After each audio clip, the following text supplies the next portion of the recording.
Cryptopedia analyst, I know say you get plenty updates. Give us some now. How far? We still dey on department department yakpa. So before you buy coin, make you know the kind department where you dey go, wey go dey okay for you.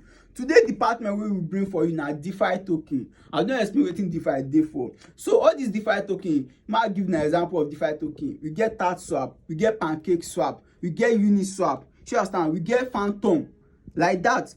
Many, shey you understand? We get Terra Luna, that one sef na DeFi token, shey you get. So if you no see any coin change for exchange for like all those Binance, na DeFi you go see am trade. Shey you understand? Na wetin this DeFi dey for be that, and they get their own token too wey dem dey use them for their exchanges. Shey you understand? So this DeFi token, if you wan earn their DeFi token for free, you fit provide liquidity between two tokens and you go dey earn their own coin for free. So that one sef dey, no worry, we still dey bring more update on how you fit make money for the crypto space. But first dey learn all this one, share for others so that dem go fit learn. Everything we dey do for here na for pidgin English, so that people wey no too sabi dem go understand wetin we dey talk. No grammar many for crypto space. Thank you.